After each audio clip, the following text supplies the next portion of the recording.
This is why you should drill the Do or C scale. I'm Rachel Aileen Joe, aka Mrs. Lovestrand Audinati. Welcome to my channel, Music Class 101. I am creating and composing naptime music for babies and toddlers. If you are a parent or a previous student of mine, you may remember that we sang the Do scale, the C scale, every time students came to my music class. My 20 years as a public school music teacher has brought me to believe that the foundation of ear training, tuning and good relative pitch, comes from hearing, singing, and practicing scales. I grew up in a very musical family where everyone sang and played instruments. I really took it for granted. You may be a grandparent watching this video. You may be a caretaker or daycare worker or a stay-at-home mom. Everyone seems to want their kids to be good at music. How does this happen? Why do some people sing better than others? Is music a gift that some just have it and others just don't?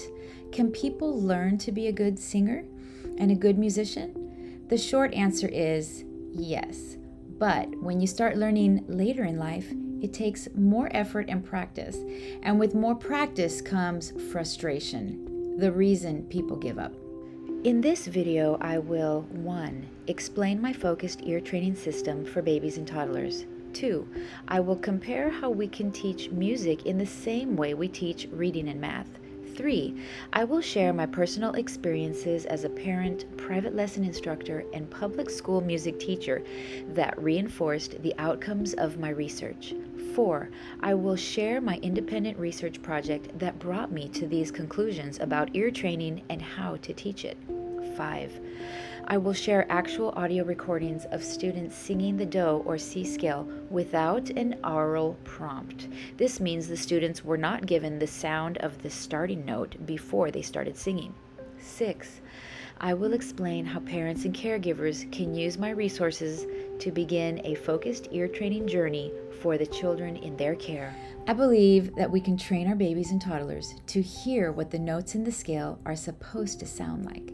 Scales are the foundation of every song and musical composition, and the very first original instrument is our very own voice and vocal cords.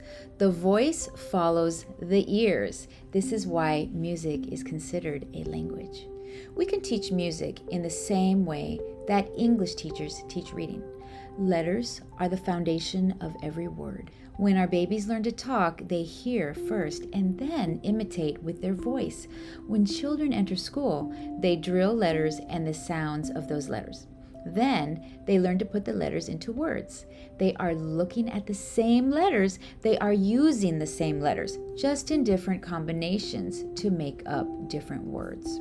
We can teach music in the same way that math teachers teach mathematics. Numbers are the foundation of every math problem. Students learn numbers and what they represent. Now they use the same numbers in different combinations to create and solve very many different math problems. We learn music in the same way. We learn the note alphabet and the sounds of each note. Then we learn to put the sounds in different combinations, which are the different melodies and different songs that we learn and sing. I have interviewed students and parents, and the consensus seems to be that for the most part, students begin experiencing reading and math fluency in the 3rd grade. That means that they have most likely been practicing their numbers and letters for about 4 years to get to the 3rd grade level. Fluency in music is no different, and all it takes is gentle drilling for years. My own personal experience with my daughter reinforced this way of learning music and became the defining theme of my music class: drill, drill, drill. When I was pregnant with my daughter, who is now in her 20s, I was teaching private brass lessons, trumpet, French horn, trombone and baritone, and piano lessons in my home. Once a week, students arrived at my house for their weekly lesson. I always had my students start their lessons with the major scales. My daughter was born, and I continued teaching lessons until she was about 2.5 years old. One day, when she was 2.5, I was pushing her in a stroller as we walked to a park, and I heard her singing scales. I was amazed, but I realized that from the womb, she had heard scales, and she knew what each note in the scale sounded like. As I watched her grow in her journey, she began playing the piano and ukulele, and then got into the band at the school. She had a really good ear for music and could memorize the band songs after playing them only one time. One weekend, my daughter's friends were at the house, and they came out of her bedroom and announced, "We have a song we've been practicing, and we want to sing it for you." The girls were in the 7th or 8th grade. They started singing, and my daughter was nailing the harmony line. I said, "When did you learn how to sing harmony?" Because not a lot of people can. Singing harmony requires that you can hear the notes in the scale and know how each note is supposed to sound inside the scale, inside the key signature. I taught elementary music for 10 years. I was a band director for a total of 10 years before that, and my love of scales continued in my elementary classroom. It's what we do in band. We play scales. So I instituted the Do scale warm-up as my routine welcome song. After the first 5 years at the elementary school, I started getting compliments that my choir sounded really good, that the kids sang in tune very nicely. So I started making the connection that drilling the C scale was actually a powerful ear training tool. Another 5 years passed, and I decided to test my students on the Do scale to see if they could sing the scale without a prompt. 1, 2, ready, sing. Here's the Do scale that we sang one time every time the students came to music class.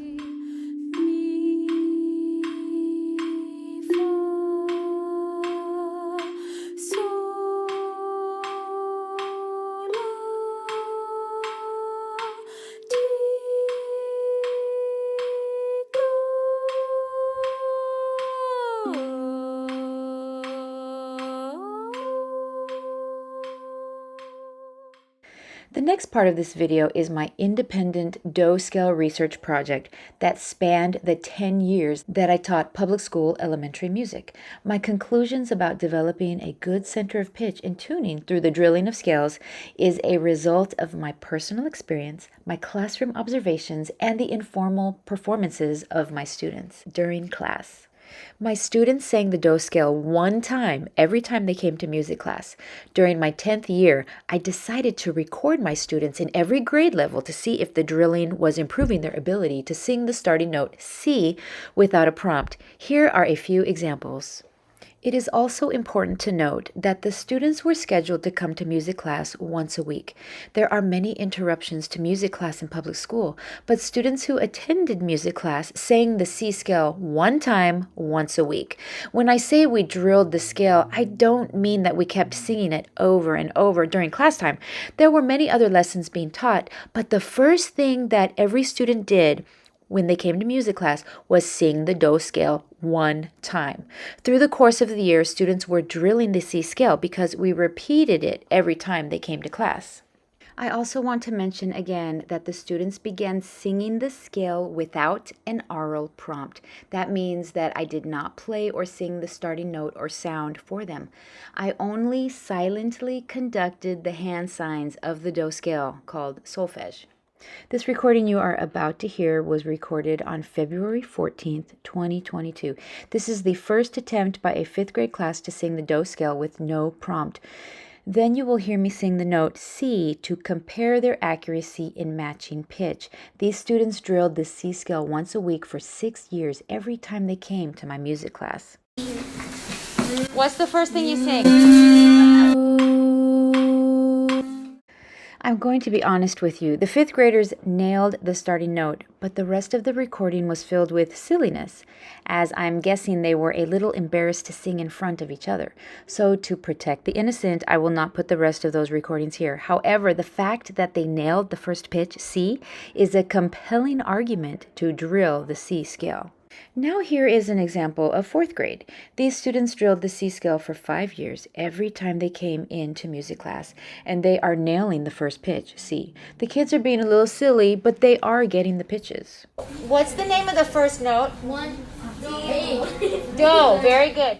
What's incredible about this dialogue that you are hearing is that the students are telling me the beginning note, A, Do, and 1, which are all starting points of the scales we drilled during class. This means they are remembering what we have been drilling.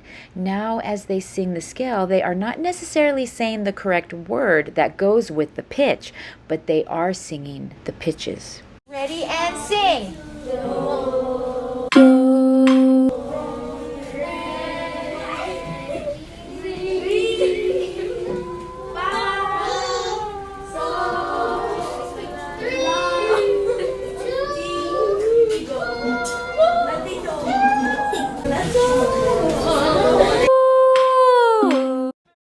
Set, sing. This class, without a prompt, began humming the scale. This is another way that we drilled the scale and exemplifies that there are many ways to drill the C scale so that it doesn't get boring.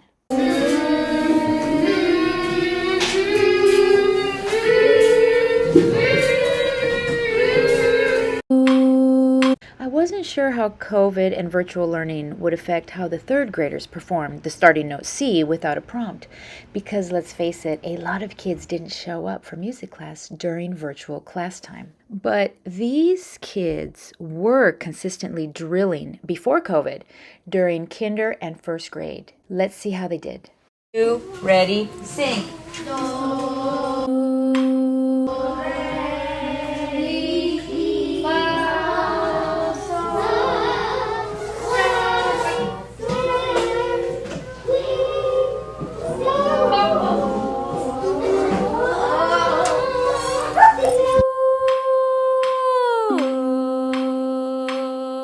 Here are examples of second grade.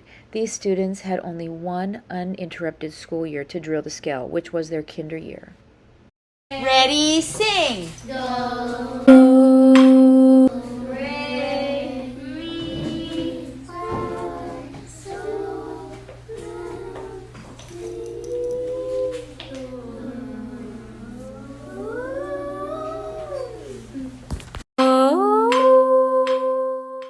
I think it's important for me to mention again that I am recording these classes without an oral prompt. 1, 2, ready, go.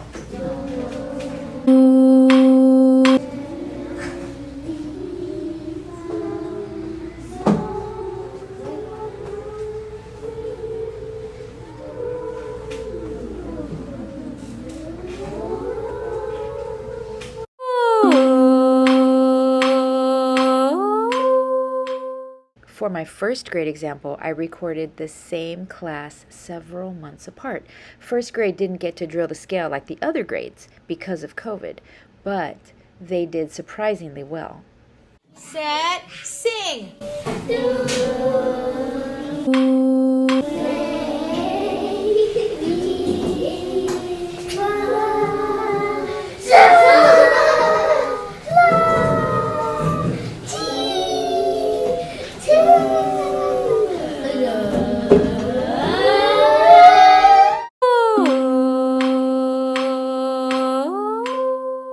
Now here is the same class singing without a prompt a few months later after continuous drilling once a week. Ready, set, sing!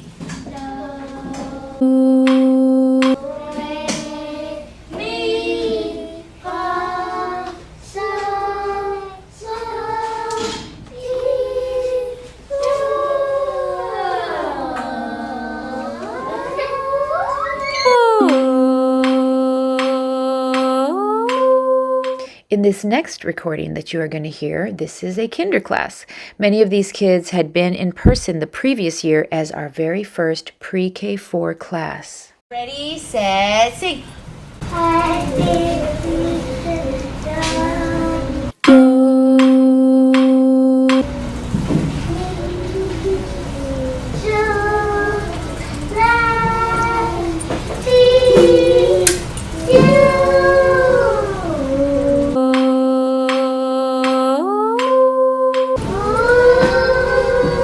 Here is the same class a few months later after continuous drilling. The class sang the scale one time every time they came to music class. We're gonna sing the scale. scale, do, re, mi. Ready, set, go.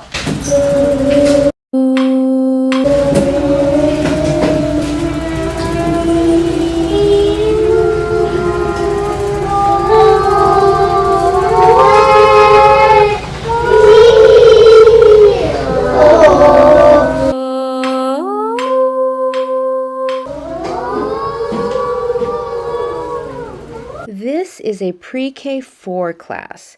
This class has been drilling the C scale since August, about 6 months. Most of these students have been in person the whole time. Again, I want to emphasize that these students sang the C scale one time every time they came to music class. Ready, sing.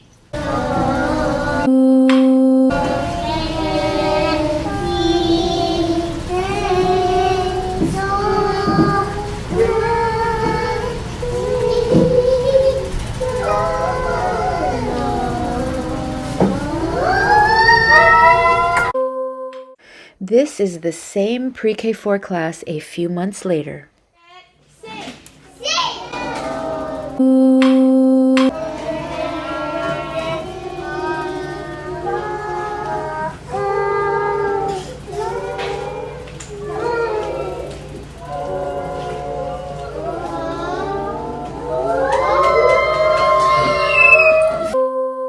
We can begin setting the foundation of ear training in our babies and in our toddlers by giving them opportunities to listen to scales and scale patterns. Nap time music is the easiest and best place to start this ear training journey. How often should you play the nap time scale songs to your child? During one nap during the week. Keep playing the other music that your child loves, but play my scale nap songs at least one time during the week. I recommend not overplaying the scale songs. Once a week is sufficient. Then, while your baby or toddler is awake, play for them a video from my Do C scale warm-up playlist. How often should you play a Do scale warm-up video? Once a week. Play the video one time during the week while your child is awake. The goal of Open Doors Music with our C-Scale Naptime Music, Pre-K Piano Lab, and our Note Alphabet piano sessions is to empower parents to begin teaching their own children at home. You don't need to be a music teacher to start drilling these foundational music skills with your children. These foundational skills set the stage for exploratory music learning, self-guided learning. Consistent drilling of these foundational skills has the potential for improving relative pitch recognition and possibly even learning perfect pitch recognition.